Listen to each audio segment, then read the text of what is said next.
Welcome, everybody. My name is Ann Ladd, and I'm one of the people that worked with the transition team to put this event on. Believe me, it was a large group, and we opted not to list all the names, but there was a large group of volunteers that helped organize this. We're really happy to see so many people here for your District 1 candidate debate between Chelsea Argyle and Tia Shaw. The organizers of this event made every effort we could to make this event as impartial as we possibly could. And to that end, we've got an independent moderator who comes from Salt Lake City. Comes from Ogden. Jared Lloyd he's been a journalist in Utah for over 20 years. His experience includes print, radio, and television, and he's currently the managing editor at Northern Utah Standard Examiner, which is in Ogden, not Salt Lake, my bad, sorry. So with that, I'm going to turn it over to him, and Okay, thanks, Ann. All right, do I have the mic at the right position? Are we hearing? Okay, good. Well, good evening. And welcome. I had a great time yesterday at the debates that we held yesterday, and a great time getting to know some of the issues and listen to the candidates address what's going on in Ogden Valley. I really do view this as an exciting time, and it's really interesting to see their views and how they're approaching this big step for the Valley. So I'm honored to be back. And, I'm looking forward to hearing from Chelsea and Tia this evening as they share some of their views and what they're looking for as they run for this position and being part of the incorporation of the new city here in Ogden Valley. So before we get started, I'm going to describe the format of the debate. If you heard it yesterday, you'll have to hear it again, I guess, for anybody who wasn't there. But it's very simple. We're going to start with opening statements from both candidates. Each candidate will get 2 minutes for an opening statement. And then following their statements, we'll start asking questions. And the first 8 questions that I've got, we're going to give each candidate, alternating who begins. Each candidate is going to have a minute and a half, 2 minutes to answer the question. Then the other candidate will have a chance to answer. And then we'll have a 1 minute opportunity for rebuttal, if they want to agree or disagree or add any final thoughts. They'll have a second chance to address the topic. After we complete those questions, we'll have a series of short answer questions where each candidate will just have 90 seconds to address to answer the question, and there won't be any extra rebuttal time. So that's kind of the format that we're going to follow. As Ann said, I've crafted the questions that I'll be asking this evening, but they are based on input that we've received from Ogden Valley residents. And so I just wanted to say thank you for your involvement to ensure the candidates discuss the issues that matter most to the residents of this area. After answering as many of the questions as the time allows, we'll provide a few minutes at the conclusion of the debate for the candidates to make a closing statement, a chance to give one final message this evening to share their thoughts and views and anything else they want to say. So let me just add this. We also ask that those of you in the audience refrain from clapping or otherwise interrupting the speakers, since this is their opportunity to tell you how they see the issues. So the more information they can share with you, the more informed you'll be as a voter. So let's get started. Now, we did a random drawing. Chelsea, you're up first, so it's your opportunity now to provide an opening statement and kick us off. Thank you very much. I ran for office because I had that little nudge. This is your community and you need to stand up and do something. So that's why I am here. The more that I've learned, the more I realize if I knew what I was getting into, I might not have stepped into this place. But what I have learned is that we have amazing people in our community. And the candidates that I worked with, there's 11 of us working together right now and making decisions. I am learning so much from every single one of them. And whoever wins out of all 11, I feel like our city will be in good hands. I come with a lot of inexperience. But what I do have is I have a listening ear, and I care about people. I will listen, and I will I will be very transparent. I'm probably too transparent quite often, but I really will I make decisions with my heart, but I also make decisions with listening to others and trying to really understand what others are trying to say. I teach over at Valley Elementary, and one of the things that we teach over there are the Leader in Me habits. There's 8 habits that we teach over there, and those habits are so true. And one of the habits is try to understand before being understood. And I truly believe that I want to know what you want as a community, and I want us to work together to make this an amazing city, which we are. Thank you, Chelsea. Appreciate it.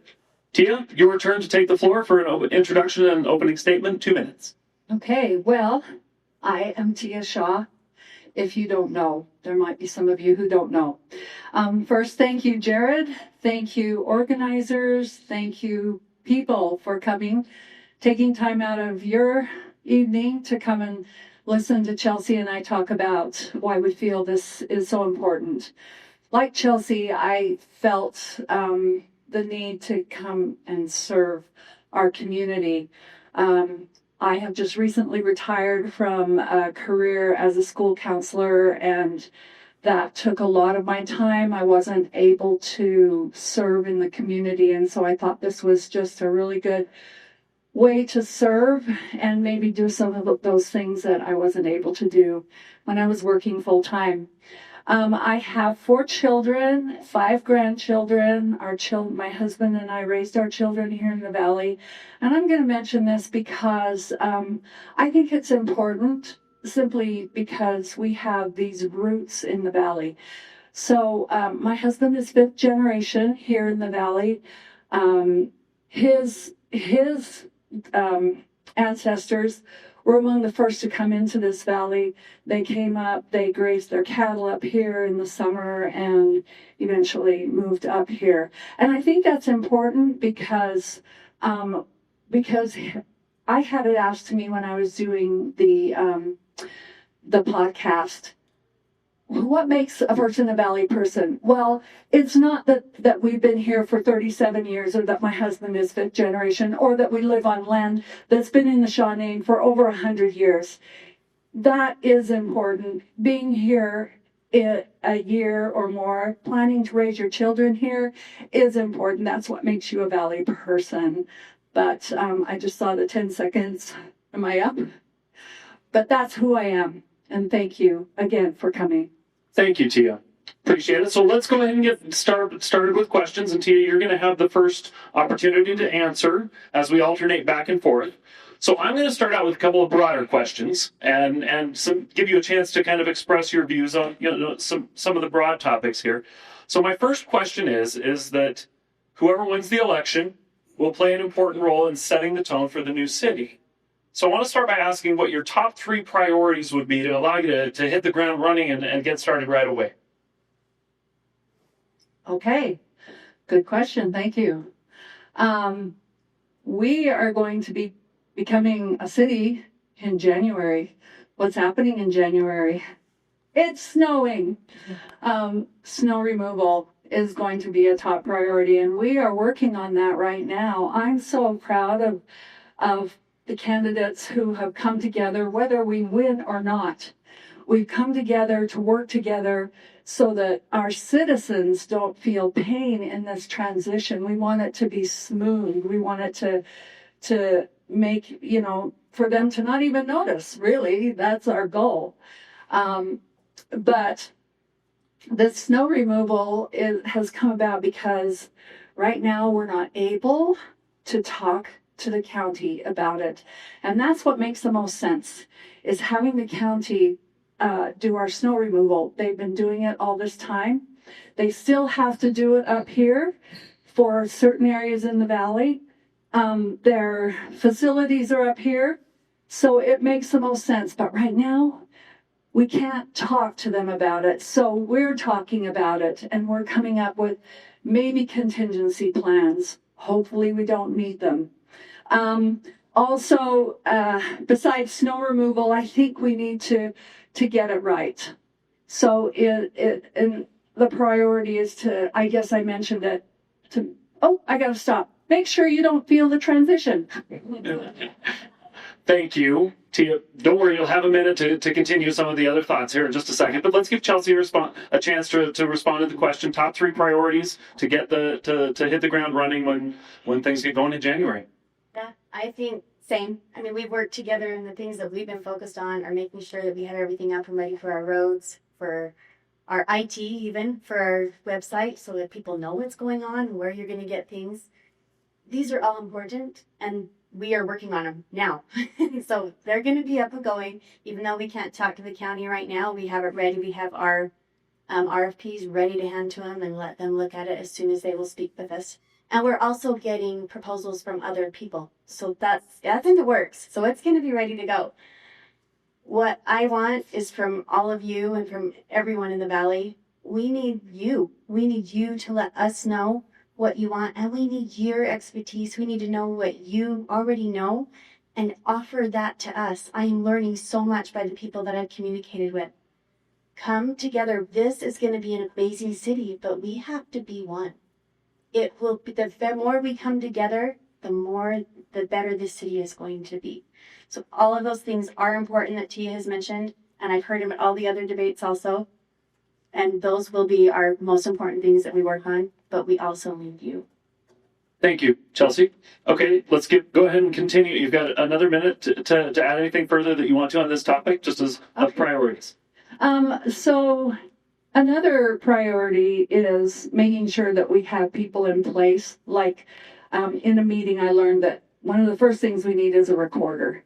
We need a recorder to be able to start the processes that we need to get going.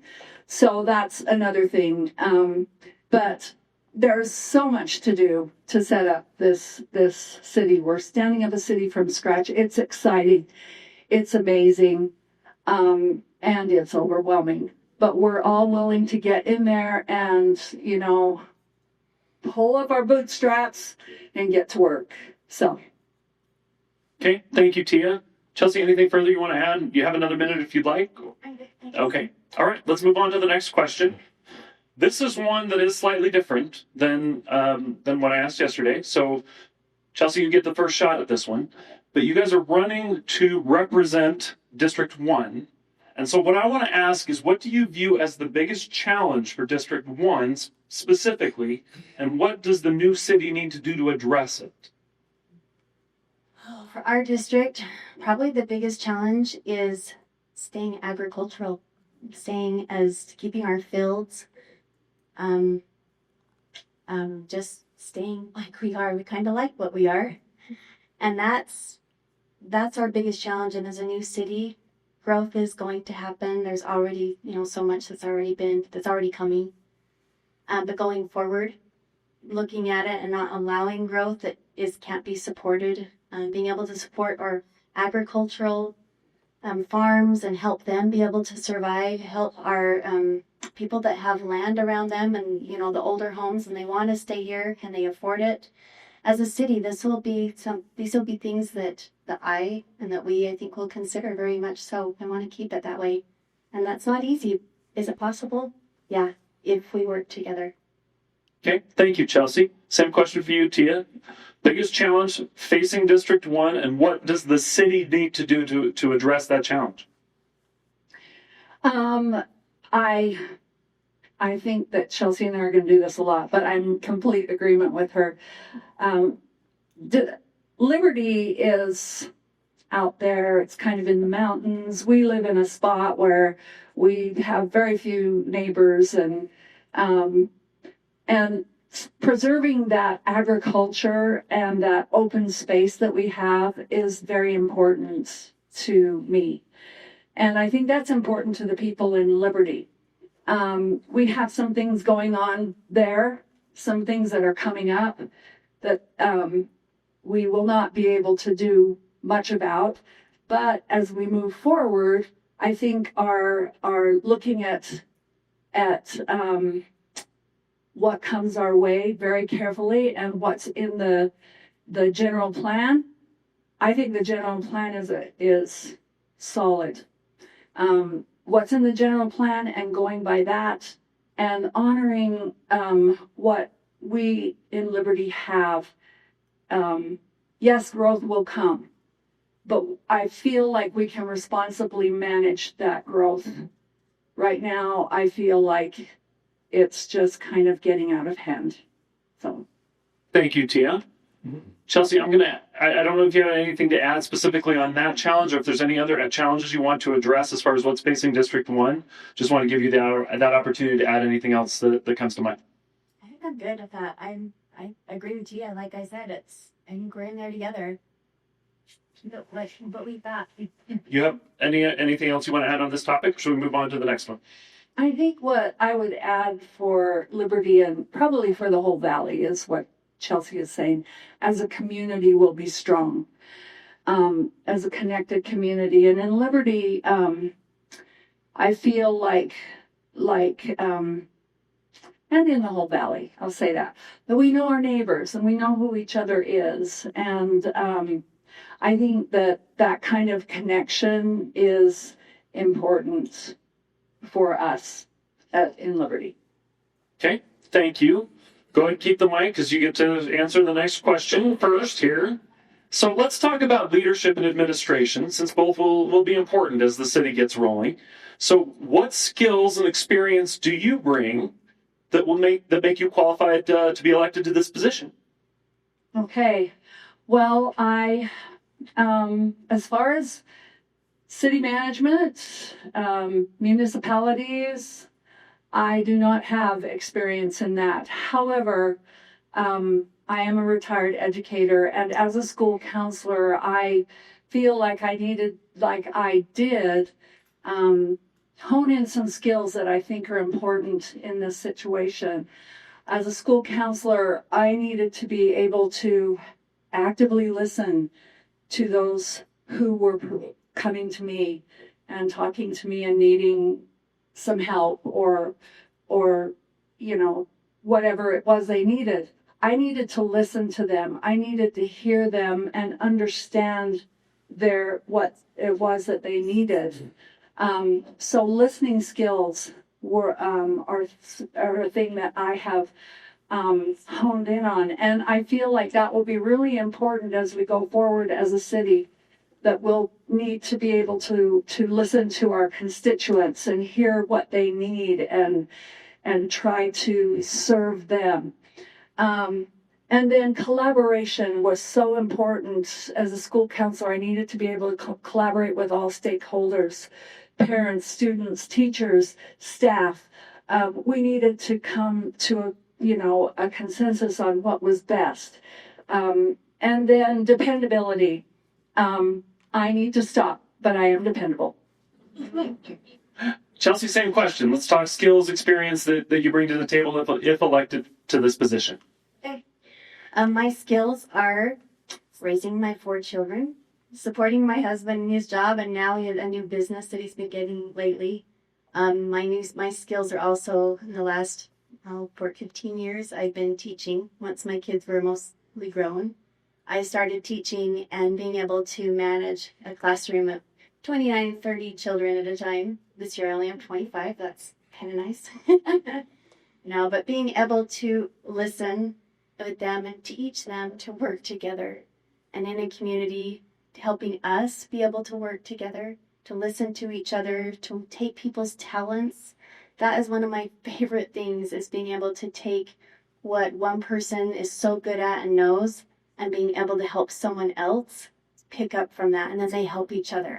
I love doing that as a teacher, but I also love that as a person, being able to take what other people have to give and be able to make what we have better because we're doing all that together. I guess that's me. I'm a good listener and don't talk as much, but I will talk when it's needed. Okay. Thank you, Chelsea. Any other skills or experience you want to highlight, Tia? Well, I just, I wanted to get back to being dependable. I just feel like it's so important that you show up and that you are there. And that's something that I do. I will show up and I will be there.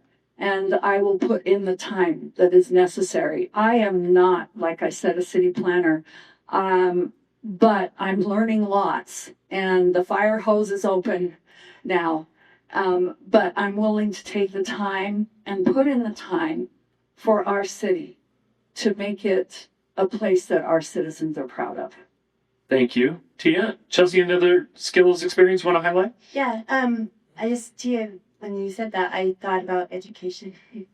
And I've had a lot of education in the last 6 months, and lots that I've read on water and on and on laws, duties and powers that the League of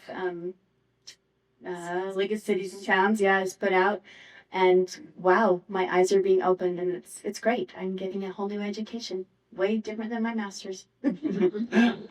Thank you, Chelsea. So we're going to go delve into one of the things I'm sure both of you have been learning things about, and that starts with budgeting, with money. So running a city takes money, so let's talk about it. How do you plan to address the city's income needs, or in other words, how will you approach the always scary topic of taxes? And I think this has been talked at each one of the debates, if you listen to those, or even the mayoral one last night. That's something that we have definitely, as 11 candidates, have been talking about and putting together and discussing, and I am learning. One of the first things I actually learned this early last spring when I was in on the roads and the public works meeting, and learning about B and C road funds. I believe that's what it's called. But that there's certain things that we have to have in place, and we have to get to. We have to turn things in time, and these things we need to know. And I love how the candidates we put together a document that has everything with dates of what we have to have, when it has to be done, so that we get the money that we need, that we can get, so that we're not missing anything that can be handed to us. We are going to have some gap funding, because we're starting with nothing, and we've still got to provide what we need to when the city begins. So there will be some debt to begin. I hope that I'm sure that will end. Within the first 3 years, we will get running, and we will get going. Taxes, they may raise, but in our city taxes aren't really that much. So they're not going to raise tons if they do, but we as a city will have to figure out what we're doing to stay on top of it. Thank you, Chelsea. Tia, your turn to answer the same question and address income and taxes. Okay.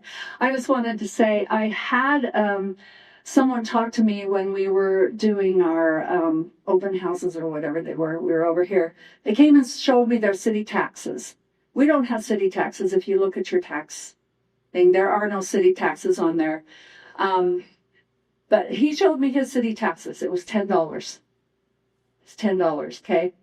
But that's not where all of our funding, that's not where the taxes are. They're raising because it's not city taxes, I don't think. It will be all of these other entities that are in there that are raising it. But how are we going to finance? Well, Chelsea mentioned gap financing, which I think is a given. We're going to need to find some gap financing. I've been told that the county does have money. I don't know if it will be released to us. They can if they want, but I don't know if it will be released. 30 seconds. Okay. Grants, collecting on sales tax, which we'll be able to do from the time that we are certified as a city. We'll be able to start collecting sales tax, impact fees. And let's see, what else did I put down here? State, federal, and private grants, and transient room tax. We have different avenues that we can get money from. So, thank you, Tia. You will have a chance to continue here in just a second, but Chelsea, let me toss it back over to you for any final thoughts. Another minute to address this topic. Yeah, another one is our businesses. I love how many small businesses we have up here in the valley, and supporting each other. So keep our money here. See, buy from each other, and also use the talents. I was in PSA meeting last night, and the grants that are available. If we use the talents that some people have in our community to know how to write these grants, we'll get what we need. We just need you. Thank you, Chelsea. Tia, let me toss it back over to you to have another minute to address this any further. I think I'm good. Okay. Okay. Well, let's move from the income side, the taxes side, and let's talk about spending. So Tia, we'll start with you on this question. So how should the city best spend the tax money that is brought in? And how will you make sure that the residents understand the transparency with the spending? Make sure that they're understanding what's being spent and why. So I think the best way we can spend our taxes is to pay our bills. We're going to have bills. We need to pay our bills. And I've always wondered why people, governments, can get away with not being able to fund their bills and have a balanced budget. I think that our top priority will just be taking that money and figuring out how to pay our bills. And then, looking at money that we might have. I don't know. None of us really know because we don't have real numbers right now. But looking at what money we have and looking at what the residents would like to see happen, I think we should have a pathway all the way through the valley, all the way through Liberty, so that we can ride our bikes or walk on the pathway. But just things like that. But first of all, we need to pay our bills. Okay. Thank you, Tia. Chelsea, your turn to address the question of spending and also transparency with the residents as far as how the spending is effectuated. For sure. One of the things, we've kind of broken up into teams with the 11 candidates. I was on a team that was doing the IT things. I wish all of you could have been in that meeting that I had with these candidates.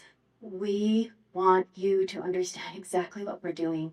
We want you to be able to go to a website that shows everything, where you can complain, where you can ask questions, where you can make comments, where you can say, oh, we should do this. We want to hear from you. And I look forward to that website coming to fruition, so that everything is transparent. We hear you, you hear us. That's an important thing to me. The spending, we've been getting proposals. We've been trying to, the cheapest with good service. The service that we receive on January 4th should be the same that we received on January 3rd, if that's the day the city takes over. So we've been trying to get the best proposals possible. And like some of those, we really think that Weaver County will be the best proposal because they're already doing it. They already have to come up here for some things. So we hope they'll work with us. Thank you, Chelsea. Tia, let me toss it back over to you for any final thoughts. Anything you want to add on the spending topic? Yeah, I didn't address transparency. Yeah. So Chelsea made me realize I didn't. But we are working hard to one of the things we're focusing on is how can this be simple for our residents, our website. We've looked at different websites. We want it to be a place where you can go and know how to find what it is you're looking for. And we've also talked about putting videos on there, maybe things about how taxes are done or, things like that so that we can educate you. It's amazing what I did not know as far as some of these things are concerned and what it would help if our citizens knew. So giving you the opportunity to understand those things. And so I think that's how we are transparent. And then also being willing to just talk to you face to face and tell you what we feel and what our thoughts are. So that's transparency. Thank you, Tia. Anything else you want to add on this topic, Chelsea? Okay, on to the next question. And this is one we've already talked about, but it's one that's obviously on a lot of people's minds, and that's growth. We've touched on it a little bit. So my question is this. Growth in Ogden Valley is clearly one of the biggest issues. How do you intend to balance the potentially differing views on maintaining quality of life, private property rights, and appropriate development? Those can be in conflict. So how do you view trying to balance those three different approaches? Just listening to you when we're having our meetings, our council meetings. Come and let us know what you want. We have the general plan. I think anything that is introduced to us as a council, if it does not match that general plan, then it shouldn't be approved. We do still have to provide, right? And I think our small businesses, I think it's wonderful if we can keep our money within each other here in the Valley. Well, I love the thoughts. One of the debates, maybe it was Dan and Don, talked about spending your money here, the buying your cows here or buying your chicken or your eggs or just those little things. But yeah, keeping our money in the Valley. And then just, I don't know, the decisions that we make will be up to you. And as we meet as a council, we want to hear you and we'll make those decisions that hopefully, we're going to have just differing opinions, but being able to talk it out, make it work, try to understand each other, where we're coming from, we'll make it work. Thank you, Chelsea. Tia, same question, balancing the potentially conflicting views of maintaining quality of life, private property rights, and appropriate growth here in the Valley. I think that we need to follow and honor our general plan. Our general plan had a lot of research and public input and money put into it. And there's lots of good things. If you have not had the chance, I would encourage you to go and read the general plan. We need to keep our laws and our ordinances tight and clear so that there can't be abuse made of them. If we have them tight and clear, then we can just govern because we can just fall back on them. Right? As a school counselor, I had a comp guidance program.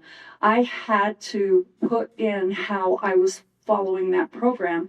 And it was also used as a protection for me against things that maybe would take me away from being a school counselor and putting me in other duties.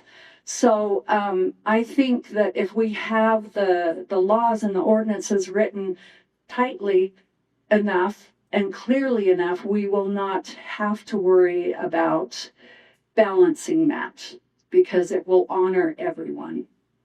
Thank you, Tia. Chelsea, let me ask, any further thoughts on growth? Anything you want to add in your chance to respond?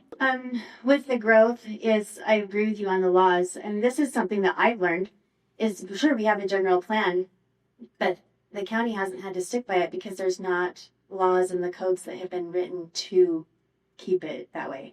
And so that is one of the first things. Of course, we're already putting our stuff in for snow removal and all that, but one of the first things that we will need to do as a council is to get those laws written so that general plan means something and it will happen.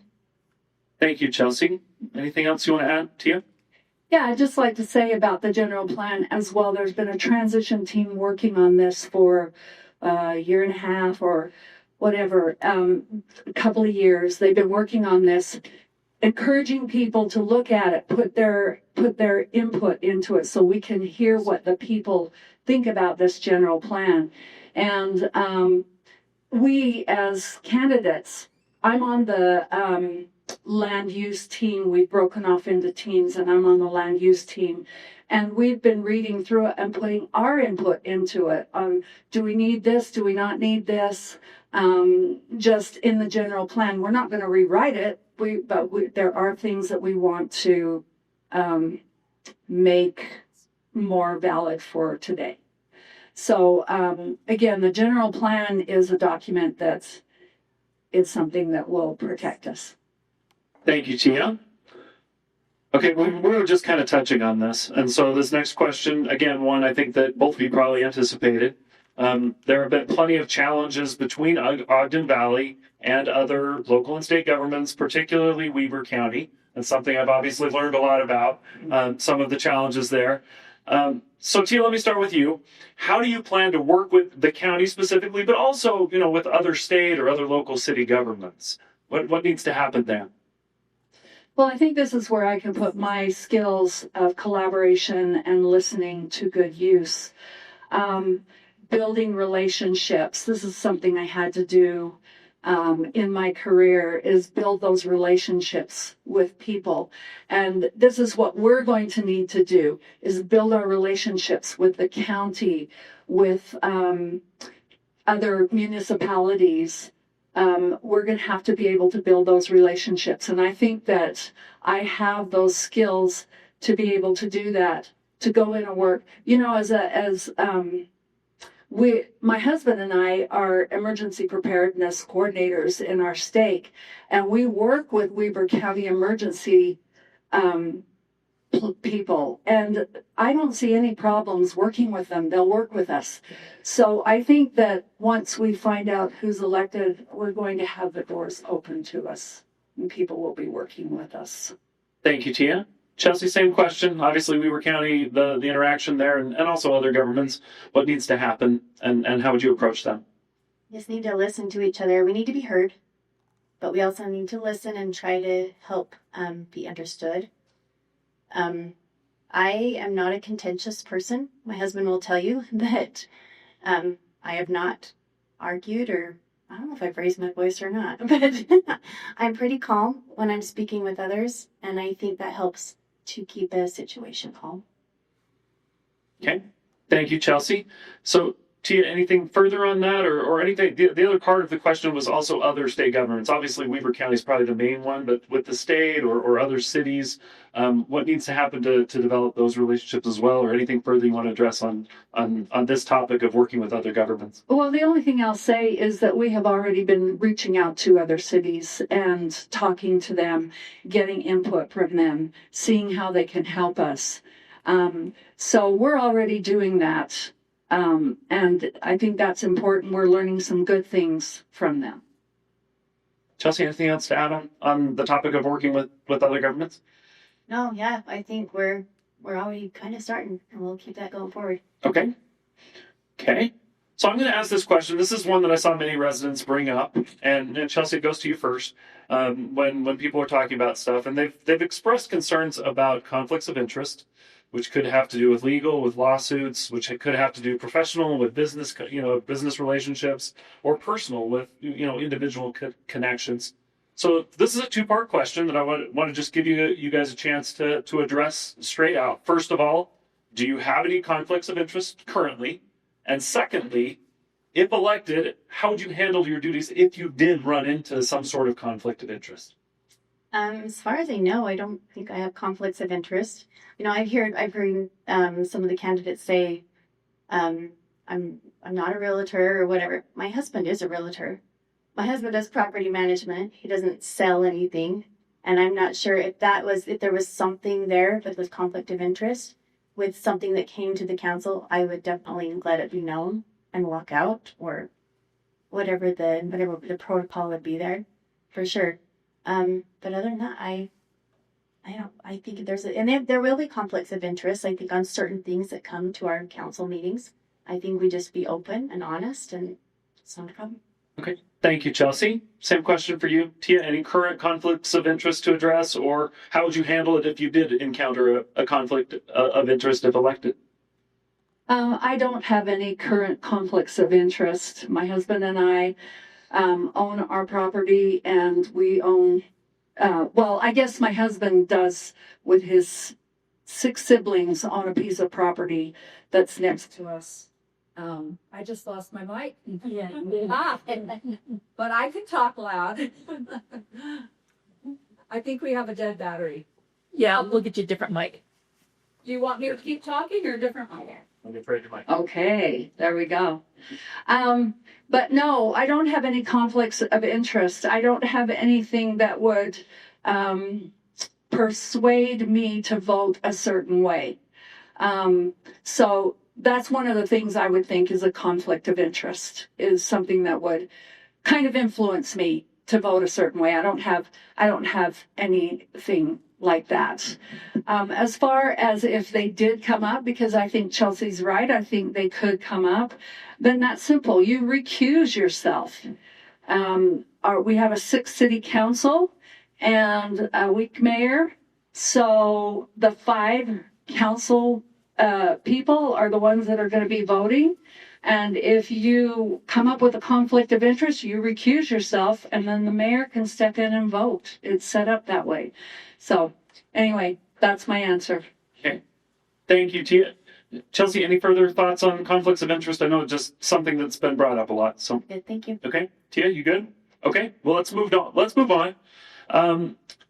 The next questions we're going to ask are just going to be the short answer questions. So we won't go back and forth anymore. And you guys have done really good at, a lot of times you've been able to express your views and not needed any extra time. But let's go ahead and get started with some of the short answer questions.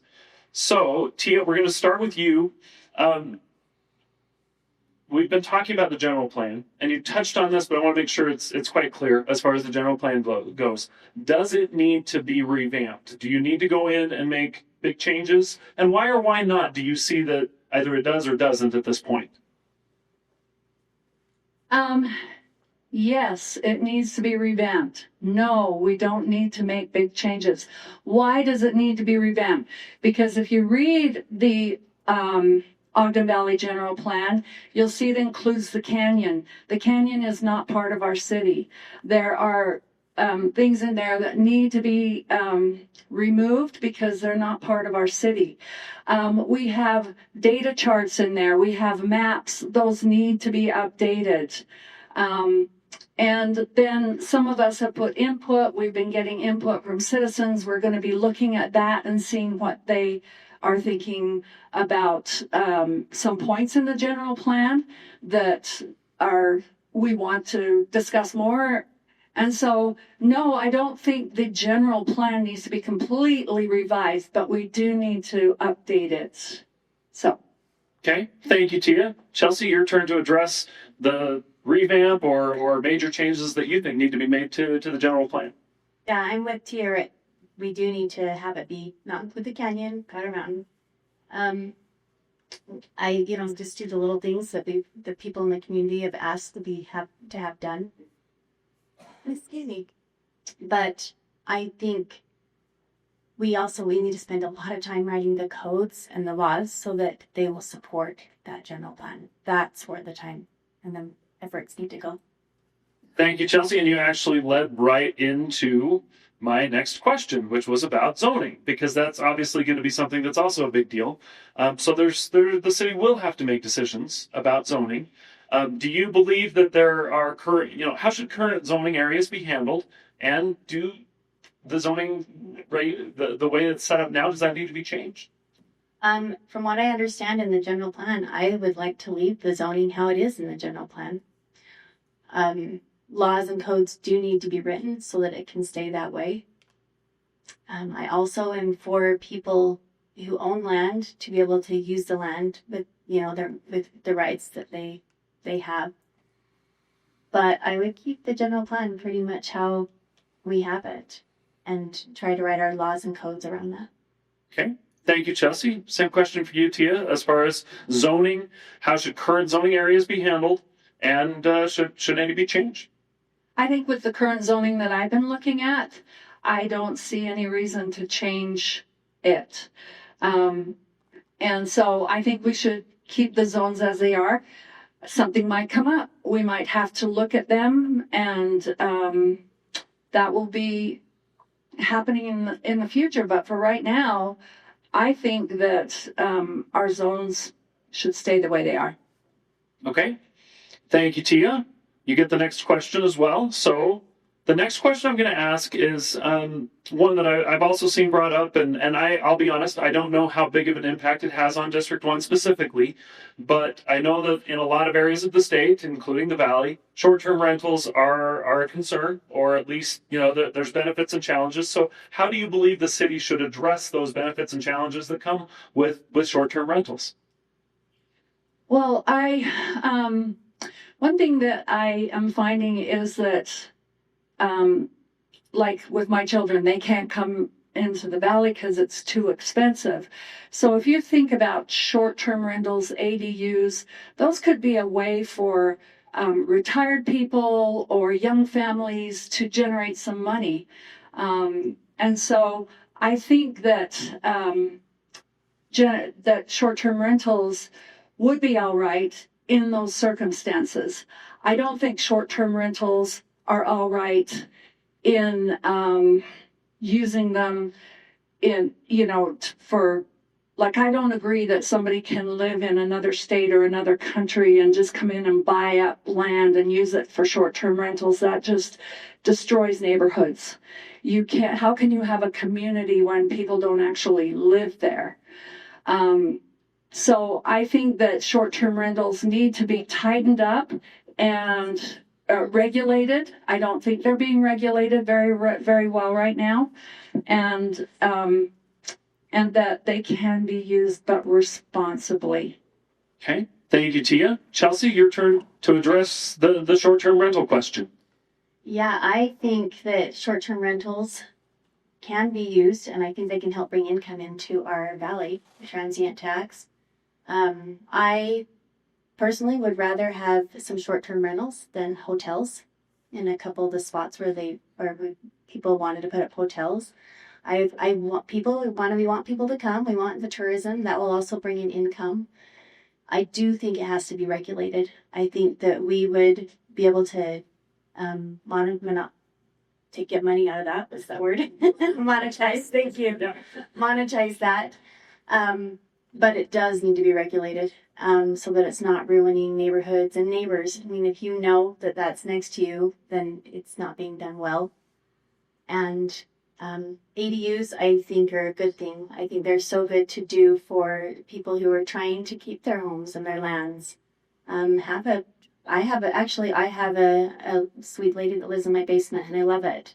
And it's a great opportunity for us to help her, and it helps us. So I think those are good things. I guess that's different than short-term rentals, but Okay, thank you, Chelsea. As we're addressing some of these growth questions and zoning and some of these challenges, I know a lot of people are interested in keeping the feel of the valley, and that means keeping agricultural land, keeping open space land. What role should the city play in maintaining open space? Chelsea, you get the first shot at this question. But as far as maintaining open space and maintaining that feel of the agricultural and open space elements. I think the city has a big part of that, and that is not allowing things that don't fit that general plan. I think that general plan is that in 2016, so much money and effort was put into that, and as much as we can keep that as possible, that's what we need to do. And as things come forward, who knows what's going to come forward? We never know, but we need to keep that open and do it the way that we want, and just let people know. Let us as council people know what you want done, and we can help. I really think that as a community, I think that we are an amazing community. And I think that we can be even better. And I think we can be closer. I think we can help each other more, especially as we become a city. As I was reading Nudies and Powers, one of the things it says, it was really interesting. One of the most important things of a city, it wasn't necessarily providing good roads and providing the things that we think are most important. It was actually bringing people together. And I love that thought, that the most important part of becoming a city instead of an incorporated place is it brings people together and unites them, and I love that. Thank you, Chelsea. Tina, same question to you. Balancing agricultural open space, the role of the city in making sure that maintains what a lot of the residents would like to see. Well, you asked the question about zoning. So I think our zoning helps with that. We keep our zoning because that's got our agricultural and our open spaces in there. And I think that I just feel like the general plan is our guiding document. I've said that, but it's our guiding document. And if we write our laws and ordinances tightly and cleanly and clearly, we should avoid some of the problems that we've been seeing where people have been able to, find loopholes and get around it. So that's how I think we do. Okay. All right. Thank you, Tia. let's move on to services. We've touched a little bit on the importance of services. Obviously, that's going to be something important from the get-go. Winter's coming. We've already got snow on the tops of the mountains, and so obviously, like has been talked about, plowing and road maintenance is going to be important from the start. So, Tia, let me start out with you. How do you address that from the get-go, and as well as other services that the city needs to provide to residents? Well, I think we've talked about that. We would like to partner with Weber County. It just makes sense. Weber County has been doing this for us up here. We are unable to find out if that's a possibility right now, but I really believe that we can work that out. We can work that out and make it a possibility. It just makes sense for them. It makes sense for us. I think it's going to hurt them too. So I feel like we can work with the county and continue with the services that we have. Yeah. Okay. All right. Thank you, Tia. Chelsea, same question. You touched on it a little bit earlier, but just that importance of how the city addresses services. Snow removal, obviously, is one of the main ones. Yeah. I think just being able to use people in public works who already have had that experience. Abe Wagensgard has taught me a lot. I mean, not only do we have to worry about the snow, but apparently we have to worry about the drains too. Those are things that I never would have thought of until we have a problem, which at times we have. These services are important. I also think we're really hoping that we can work with Weber County because they already do it, and they've done it. They know what that would be the most likely thing. These services do need to be taken care of, and we have a plan, and we also have some contingency plans looking at that aren't as, I don't think will be as fluid as if we can do it with the county at first. At least for now, the county probably is our best solution if they'll work with us. Okay. Thank you, Chelsea. I'm gonna ask a question now, just kind of to get some of your perspective on the job itself. You're both running for a city council position. You've both talked about how you've had to learn a lot, as you've gone through the process of being a candidate and the efforts that have been put together to prepare. But how do you view Well, let me put it this way: what do you see as being the most important roles of being in this position if you are elected? I think the most important role is listening and communicating and having open conversations and education and understanding with people in our community, people on our board, all of you, understanding what's needed, what's wanted, and then being able to make those decisions and act on them and make sure that those things, that whatever we need in our city is taken care of. I just love the opportunity, the thought of having, a website that we all communicate on, having social media presence with our city and being able to just communicate with one another so quickly. Those are important things to me. I think that it will work well together as a city. Okay. Thank you, Chelsea. Tia, same question. What do you view as the most important roles of someone who is on the city council? I think that as a member of city council, people will need to know that I will follow through and be dependable. I will be a representative of the people in District 1. So I need to hear what it is that they want. Follow through on it. Let them know this works, this doesn't work. Just communicating with them, being transparent with them. But I'm their representative. They are the voice that is driving me and everybody, driving the council. We're your servants. We're your employees. You're our employers. I heard that said. I thought it was cool. So, yes, being dependable and following through and making sure people understand if you can't, why you can't. So, thank you. Tia, I'm going to ask a follow-up on this question because it's something I've seen in my experience in being around city councils and city government. you're going to run into conflict. It will happen probably with other council members or the administration, with the mayor, or with, even with residents. Some residents will want it one way, some residents will want it another. So how do you approach that conflict? Because you're not going to be able to please everybody all of the time, at least in my experience. I haven't found a way to do that. So Tia, let me start with you. How do you approach, when there are differences of opinion? Yeah, I haven't found a way to do that either. Okay, all right. I was hoping you could give me the key. However, and I know it sounds like a broken record, people need to know they're being listened to, they're being heard, that you understand their point of view. I cannot agree with you and still care about you. I can. And I think we need to have that. I need to have people know that I can disagree with you and we can work together and maybe come up with something that works for both of us. I keep bringing up my career, but it really was a way for me to hone in those skills. When you've got angry someone in your office that you haven't served or whatever, you've got to be able to de-escalate and get a conversation going with them.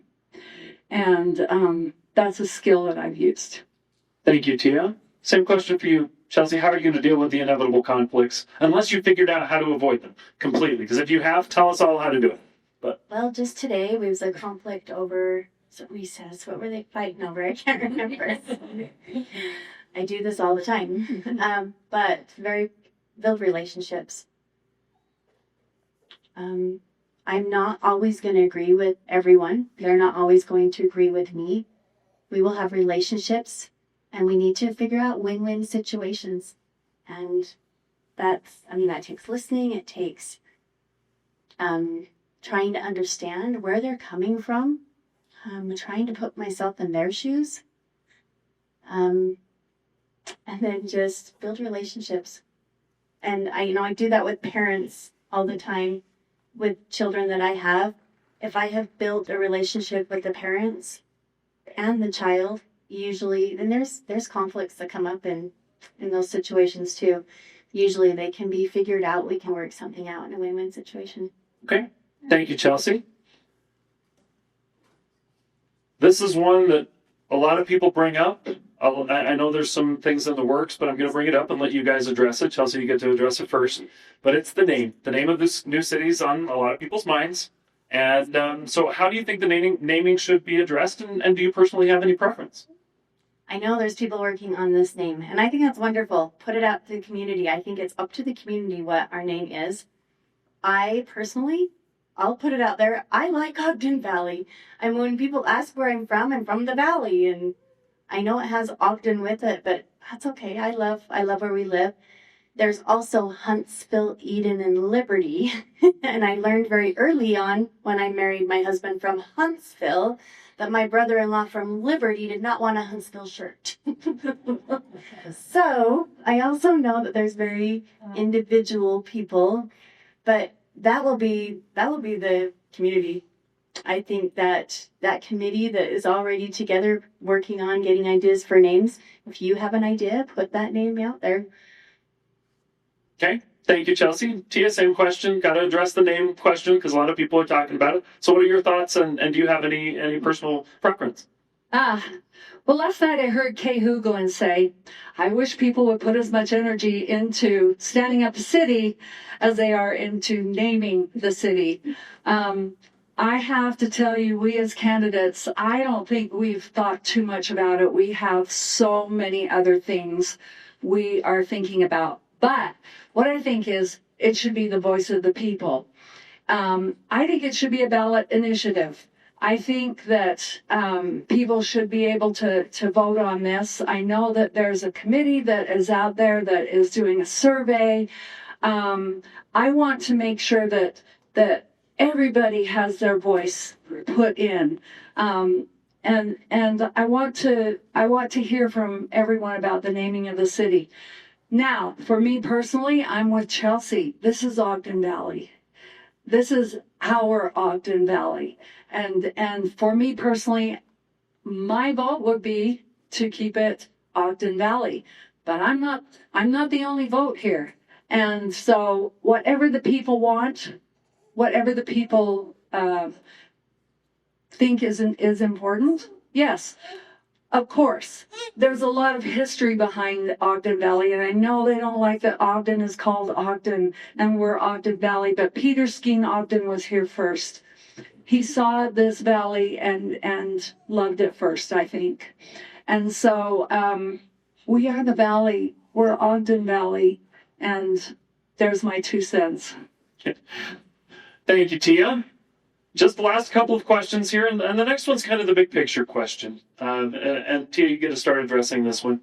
Want to ask about your vision. What do you envision Ogden Valley City, or whatever it ends up being named, being in 5 years, 10 years, 20 years? What do you envision the future being for this city? I would like us to be known as a premier mountain community. And I say community, not resort, okay? I want us to be a community. And I want us to be known as the city that got it right. And I know some of my fellow candidates are out there smiling because we have talked about this in our visioning exercises. But I want us to be the premier place for the residents to be here, who live here and who have put their heart and soul and love this place. And so my vision would be that, as you know, I thought about this a lot. As I come over the divide, what do I see? That's what I want to see. When I come over the divide, I see open spaces, I see agricultural fields. I know that's Liberty I'm looking at because I'm coming over the divide. But I want to see the valley keep that rural charm that we have. And 5-10 years from now, I still want people to come into this valley and go, wow, this is such a beautiful place. And I think we can do that through responsible growth, through being a connected community, and through preserving our rural charm. Was that a stop? Was I ignoring you? Thank you, Tia. Chelsea, your turn to address this question. 5, 10, 20 years down the road, what do you envision this city becoming? Okay, now I have had Pass the mic. Great. I have loved the envision. We have had I wish I could remember names of who's met with us and been doing an envisioning exercise, and I just got so excited as we did this about what our valley can be and can stay. We live in Liberty, District 1. We live in that area where you come over the divide and you feel it, you know, as you drive from being downtown. When I have to go out west where they've had so much development out there, I am in knots by the time I get, you know, on the divide, and then we get up and then you just come home and this is where I want to be. That is what I want to continue to feel. And I truly believe we can. We have had this visioning exercise, and we have thought, they told us, think outrageous, you know, things that you think could never happen. But ways that we could bring in income by having, bringing in people who want to buy up large portions of land and maybe help us be able to build trails that we can keep and be able to enjoy and be able to have people here that love that. And we do bring tourists in, and that helps our income. But to just come here and just feel that, that's what I envision in 10, 15, 20 more years.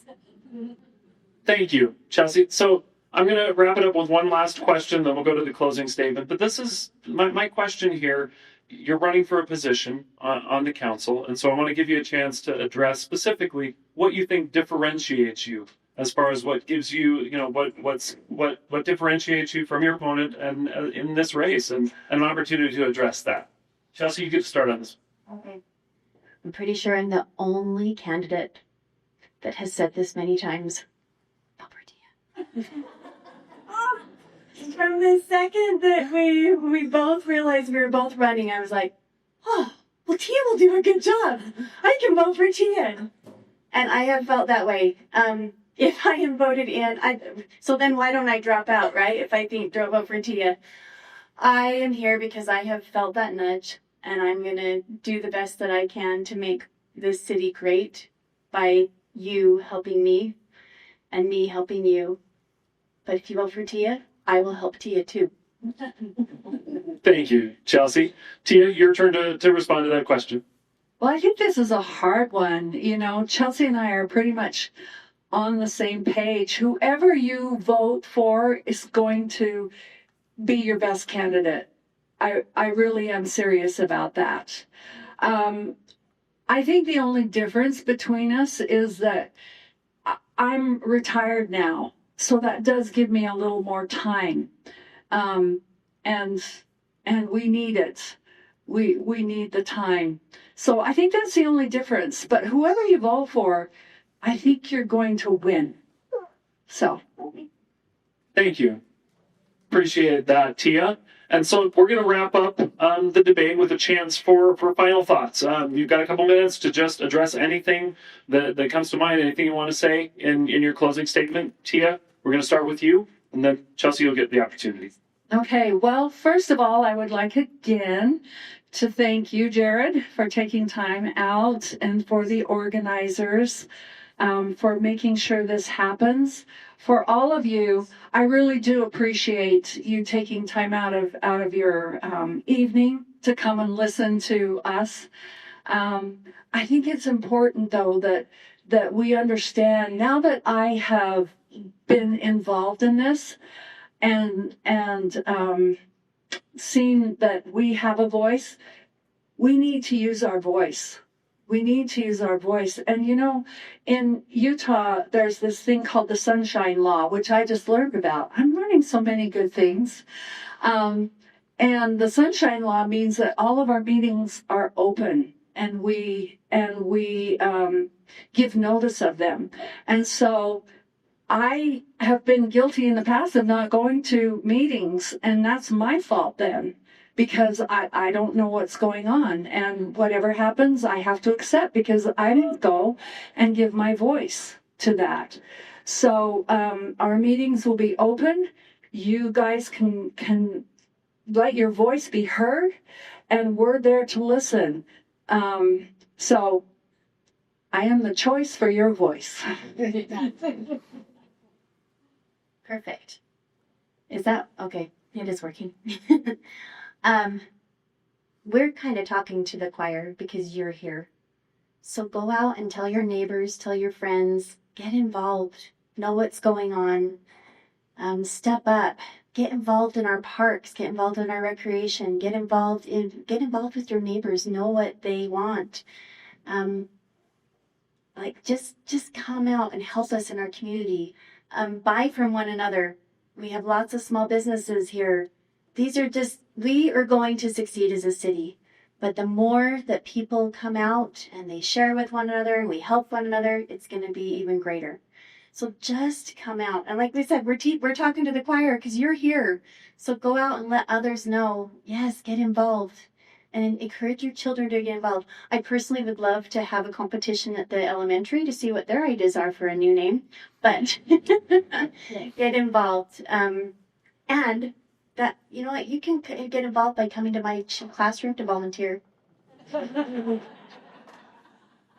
Well, thank you, Tia. Thank you, Chelsea. Thank you for your willingness to serve and for your willingness to be here tonight and talk about your ideas. Let's give them a round of applause. I